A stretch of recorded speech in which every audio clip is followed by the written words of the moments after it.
Halo bosku, assalamualaikum warahmatullahi wabarakatuh. Balik lagi dengan saya Anwar di Ampat Otomotif. Nah, depan kita kali ini adalah Toyota Foxy edisi terbaru yang warna hitam. Ini adalah all new Toyota Foxy. Secara siluet dari samping memang masih sama kurang lebih dengan Toyota Foxy sebelumnya, tapi ini dengan basis yang informasinya berbeda dan ini benar-benar all new. Ada dua di sini, ada yang warna hitam dan ada yang warna putih juga di sini. Jadi kalian pilih yang mana, tinggal ditentukan pilihan kalian bosku. Nggak cuma ini, ada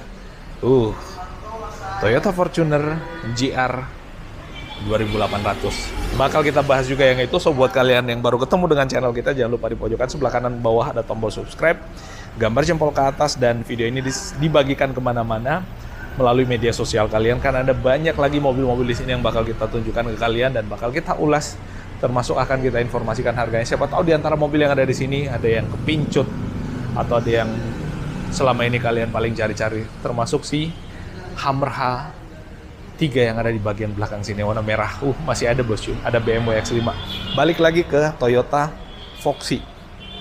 Nah, all new Toyota Foxy ini adalah mobil yang baru diperkenalkan di awal tahun ini dan memang desainnya berubah total dengan model yang lebih kelihatan garang. Nah, di bagian bawah sini ada 3 LED reflektornya ya. Ini kelihatan dari sini dengan housing chrome yang sangat besar untuk housing dari si grillnya ini. Cuman kalau kita lihat dari samping, grillnya itu nggak ada bolongannya. Kalau versi Jepang malah di bagian bawah sini ada lampu, tapi ini nggak ada lampu, dia tertutup full. Tapi kalau kita lihat ya, ini terpisah loh di bagian dalam dengan bagian luarnya. Jadi someday kalau misalkan ada orang yang mau beli lampunya yang dari luar, itu bisa dipasang di sini. Artinya ada housing buat lampu di sini. Nih, 1, 2 ini terpisah, 3, 4, 5 ini terpisah semua. Jadi bisa dipasangin lampu sendiri kalau mau. Sensor parkir di bagian sebelah kiri ada 4 sensor parkir, karena di bagian sebelah kiri 2, sebelah kanan juga 2. Nah, di atas ada positioning lampnya. Ini ada positioning lampnya yang kelihatan keren dengan bagian dalamnya housingnya tuh warna-warna chrome kayak gitu. Jadi kelihatan sangat jarang. Nah, Yaris GR tuh. Nanti kita bahas juga. Nah, dari depan kalau kita lihat mobil ini memang kelihatan beda, kelihatan lebih lebih sporty untuk desainnya, dan ini memang edisi terbaru daripada Toyota Foxy yang dibuat lebih maco kayak gini. Apalagi kalau lampu di bawah tadi itu pakai lampu, jadi lebih mewah lagi. Untuk kuncinya dia pakai kunci kayak gini. Jadi ada buat tombol buka bagasinya, ada buat tombol buat buka pintu kiri dan pintu kanan buat sliding door-nya. Nah, cakep juga sih. Nanti kita lihat bagian dalamnya. Nah, untuk bagian wipernya dia materialnya besi tapi covernya ada plastiknya gitu. Jadi kelihatan keren juga. Nah, untuk velgnya dia pakai velg dual tone sama seperti yang ada di sana sebenarnya. Nggak ada bedanya dengan velg yang ada di sini. Memang mobilnya sama. Pakai ban Proxes. Untuk ukuran bannya 205/55 ring 17. Jadi sebenarnya cukup besar untuk ukuran ring velgnya. Dan kalau kita lihat shock breakernya itu agak ke atas, jadi kalau misalkan pakai ban yang ukurannya lebih besar lagi, ini bakal mentok sih sebenarnya di sini. Tapi ya kayak itulah desainnya, dan mobil ini adalah mini Alphard yang ukurannya kecil tapi rasanya masih mirip-mirip rasanya Alphard. Nah, ada kamera di sini, jadi mobil ini harusnya support buat kamera 360. Kita lihat di depan ada kamera apa enggak? Yes, benar, di sini ada kameranya. Jadi depan, belakang, kiri, kanan itu ada kameranya. Jadi mobil ini support buat kamera 360 karena ada di samping juga. Lalu kemudian ada spion kecil buat bodi bagian sampingnya. Lalu kemudian di bagian belakang bawah bisa dilihat dari sini, dan ada spion utamanya. Nah, di spion utamanya juga itu ada lampu seinnya. Nah, terus ini kalau kita lihat ya, material kaca di sini ini buat visibility, karena memang mobil ini adalah mobil dengan dimensi yang cukup besar, nggak sangat besar, lebih besar Alphard. Tapi untuk visibility maka di sini dibuat dengan material kaca. Di sini juga material kaca pastinya, dan di samping material kaca. Handle pintunya sewarna dengan bodi. Di bagian belakang ada tombolnya juga, dan mobil ini mewahnya, istimewanya adalah karena dia bisa dibuka untuk pintunya, tapi masih diambil kuncinya dulu. Jadi ini bisa dibuka dengan kick sensor yang ada di bagian bawah. Di bawah pintunya itu. Lah, kok nggak bisa? Apa saya yang nggak tahu caranya? Coba kita posisi unlock.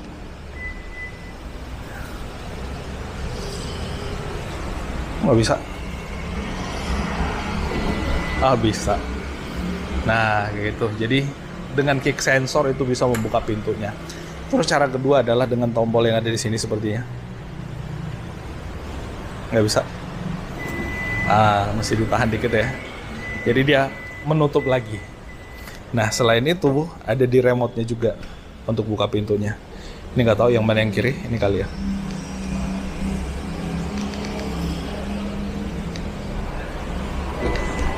Mesti ditahan lama ya, maka dia membuka untuk sliding door-nya. Ini adalah fitur-fitur yang akan memudahkan kalau kalian adalah keluarga, suami istri butuh untuk naik turun mobilnya, ya kayak gitulah cara buka pintunya.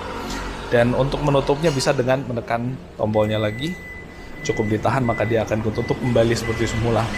Nah, sekarang kita ke bagian samping. Untuk bagian samping, garis jendelanya dia warnanya chrome kayak gini, udah pakai kaca film juga, 3M auto film. Di bagian belakang shock breakernya itu kelihatan dari sini ya, dan untuk remnya dia pakai cakram atau disc brake. Untuk remnya jadi sangat pakem dan tentu sangat nyaman. Untuk ukuran ban belakangnya sama dengan ban depannya 205/55 ring 17 juga, nggak beda dengan yang ada di bagian depannya. Dan mobil ini ukurannya cukup tinggi ya, jadi ya kayak gitulah. Nah, untuk lampu belakangnya dia kayak ada smoke warna hitam, jadi nggak yang warna cerah-cerah kayak gitu. Tapi untuk lampu seinnya kalau kita lihat masih pakai bohlam. Coba kita unlock. Nah, benar. Untuk lampu seinnya dia masih pakai bohlam biasa. Lampu mundurnya seperti udah LED. Lalu kemudian ada lampu memanjang dari kiri ke kanan tuh. Dan di bagian atas bawahnya dia ada aksen warna chrome-nya lagi. Nah, ada tulisan Fox ini bagian belakang. Dan ada kamera belakang lagi, karena mobil ini sekali lagi itu pakai kamera 360. Dan untuk bagasinya bisa dibuka dengan tombol yang ada di sini nih.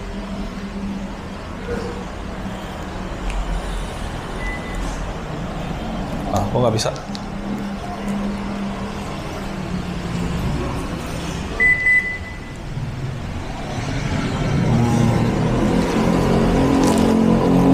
Apa saya kurang paham cara pakainya ya?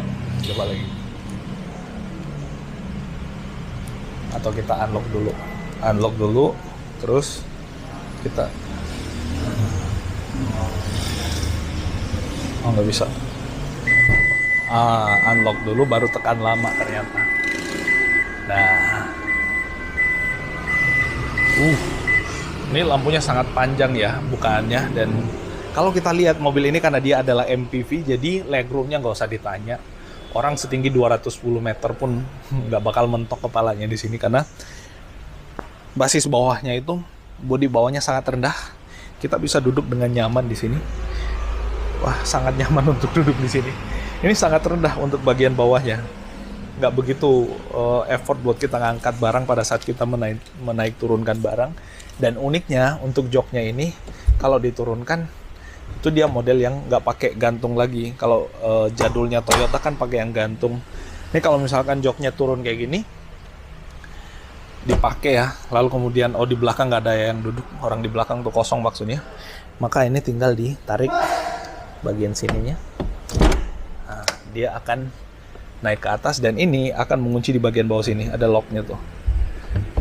Nah, jadi kokoh, nggak pakai tali lagi yang dikaitkan di bagian armrest yang ada di atas. Nah, itu fitur-fitur yang membuat mobil ini juga jadi istimewa, bosku. Nah, terus di bagian dalam kita coba lihat ya. Oh ya, sebelum ke bagian dalam, di sini ada lampu juga penerangan untuk area bagasi, ada di bagian sebelah kiri dan kanan.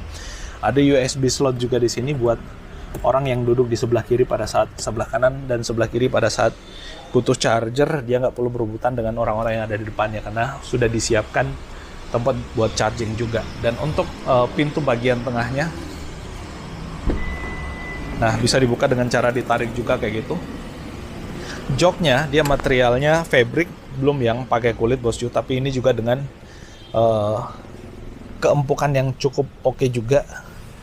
Dia kurang bucket ya kalau kita lihat, dan ini masih bisa buat diatur recline-nya. Nah, itu bisa diatur recline dari sini. Nah, bahkan ini bisa dimundurkan nyampe ke mentok ke bagian belakang pula. Nah, ini buat slidingnya. Kalau kita sliding ke belakang sangat jauh. mentok di sini bosku. Dan kalau dia mentok kayak gitu, wow, ini legroomnya super duper luas. Kalau di belakang nggak ada orang, kalau di belakang ada orang janganlah, kesian. Nah, di bagian tengahnya ada cup holder di sini, dan ini ya bisa dilipat untuk akses ke jok yang paling belakang intinya. Nah, untuk melipatnya kayak gimana? Mana ya? Oh ya, maksimal 3 kilo juga untuk tempat naruh barangnya di situ. Tapi buat melipatnya lewat mana? Wah, saya kok nggak tahu cara melipatnya. Ya, nanti saya cari tahu lah intinya. Buat kalian yang tahu, tuliskan di kolom komentar. Itu cara paling gampang ya. Di depan ada seat back pocketnya. Lalu kemudian kita lihat di sisi depannya. Oh ya, yang menarik lagi adalah di mobil ini, itu untuk hand gripnya bisa buat anak kecil, karena di bagian agak ke bawah dan di atas juga ada. Lalu kemudian di atas ini ada layar entertainment, lalu kemudian ada pengaturan AC-nya lagi. Ya kayak gitu, ada lampu baca di bagian tengah yang ini sangat terang. Kayak LED bar gitu. Nah, untuk blower AC-nya ada di masing-masing kiri dan kanan ya. Nah, untuk bagian depannya, armrest-nya di bagian kiri, materialnya kulit jahitan asli, warna biru. Ada cup holdernya, tempat buat naruh barang, dan di bawah ada seat back pocket. Tapi di sini bahasanya botol ya, bukan cup holder. Jok bagian depannya nggak begitu bucket juga, kalau kita lihat di bagian bawahnya agak flat, bagian atasnya sedikit, lalu kemudian pakai armrest yang dia captain seat bukan pilot seat. Sama di bagian belakang jok kiri kanan ada armrestnya. Nah, karena memang sebenarnya tempat yang paling nyaman untuk di mobil ini adalah di jok yang belakang. Tapi untuk mobil ini ya dibuat nyaman di semua sisi sih sebenarnya, karena nggak kayak Alphard. Mobil ini kalau misalkan kita kemudikan sendiri masih wajar. Kalau Alphard dikemudikan sendiri kesian, dikira supir nanti. Ada wireless charging di bagian bawah sini di tempat penyimpanannya. Lalu kemudian ini masih bisa buat diangkat lagi untuk tempat penyimpanan yang lebih luas di bagian bawahnya. Nggak hanya itu, di bagian depan ada tempat buat naruh barang juga, dan ini apakah bisa maju mundur? Ternyata sepertinya enggak. Lalu di bawah sini ada tempat buat cup holder, dan ada tempat koin di bagian depannya yang dia teleskopik kayak gitu. Ada power outlet di bagian bawah sini. Lalu kemudian di sini ada tempat buat taruh barang lagi. Ya kayak gitulah, tempat penyimpanannya cukup banyak, soft opening untuk tempat penyimpanan besarnya. Dan di bawah sini bisa taruh barang yang pasti nggak jatuh karena dia posisinya agak turun ke bawah. Cup holder nggak persis di AC ya, jadi nggak bisa buat mendinginkan minuman yang ini. AC-nya udah digital dengan tombol-tombol kayak gitu. Lalu kemudian untuk head unitnya sangat besar, transmisinya automatic, ada mode berkendara untuk eco mode-nya, lalu kemudian ada stability control, ada auto hold-nya, dan ada parking brake-nya. Yang dia electric parking brake, nggak ada sunroof karena diganti dengan layar entertainment, tapi di sini ada lampu baca yang sangat terang di bagian sebelah kiri dan kanan. Sekarang kita ke sisi driver. Sebelum kita mengulas yang ini, kita ke sisi driver. Ini adalah tempat yang bisa jadi untuk driver kalian, bisa jadi untuk kalian sendiri. Kalau jalan-jalan sama keluarga sih sebenarnya biasanya dibawa sendiri nih. Nah ini kulit ya. Jadi di bagian sini juga dibuat nyaman. Ini materialnya sebenarnya bukan kulit kalau kita lihat ya. Cuman dia soft touch di bawah yang kulit, tapi kurang lebih materialnya sama. Jahitannya warna biru, jahitan asli. Tombol power window-nya, kemudian pengaturan spion dan lock unlock door, termasuk lock unlock window-nya. Lock unlock window-nya maksudnya. Ada speaker di bawah, bottle holder, tempat buat taruh barang, dan ada tempat buat taruh barang lagi di bagian atas ini. Nah, untuk joknya ini sama, bisa diatur buat recline di bagian sini, dan ini buat sliding. Oh sorry, ini buat high adjuster, sliding sih, salah. Kalau yang di bagian tengah baru dia buat sliding. Slidingnya yang ini tetap di bawah. Nah, ini transmisinya otomatis, hanya ada 2 pedal. Dan di sini ada banyak tombol-tombol buat lampu levelingnya, buat power door off. Kalau kita mau matikan power door-nya, ada sistem security-nya bisa di on off kan. Ya kurang lebih kayak gitulah. Nah, untuk di bagian setirnya dia udah pakai adaptive cruise control, karena kalau nggak salah ini pakai TSS atau Toyota Safety Sense di bagian depan situ sensornya. Nah, di depannya sih spion tengah yang sudah elektrokromatik itu. Nah, ini ada buat lane keep assist-nya juga ini. Lalu kemudian untuk Cruise controlnya bisa adaptif, bisa mengunci kecepatan mobil yang ada di depannya pastinya. Kalau kemudian bisa di cancel, audio switch steering di bagian sebelah kiri, angkat tutup telepon, voice command, volume bisa diatur dari situ, dan ini setirnya kulit dengan jahitan asli juga bosku, dan tilt teleskopik, dan ini teleskopiknya surprisingly cukup jauh.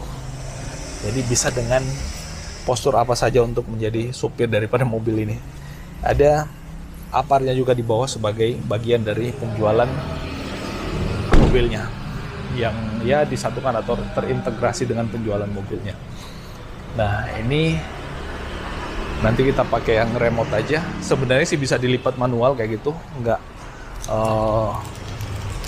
mengganggu sistem kerja mobilnya, tapi kita coba pakai tombol lagi. Oh, nggak mau lagi.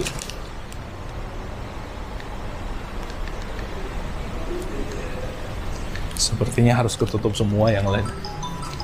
Kita tutup dulu yang ini, pakai tombol aja.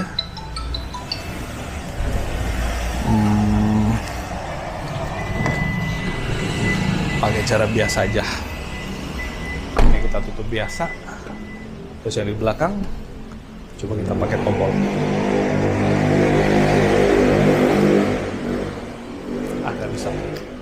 Kita pakai yang ini aja lah. Nah, jadi kalau dia diturunkan, dia akan membaca bahwa pintunya akan tertutup dan dia akan ke mode otomatisnya. Nah, itu bosku yang bisa kita update kali ini mengenai si Toyota Foxy ini. Buat kalian yang tertarik dengan mobilnya, jangan lupa hubungi kontak kita di deskripsi. Nggak usah ragu-ragu dan nggak usah malu-malu bosku. Nah, itu update-nya. Mohon maaf kalau ada yang keliru dan salah, dan kita ketemu pada ulasan otomotif menarik berikutnya. Makasih dan assalamualaikum warahmatullahi wabarakatuh.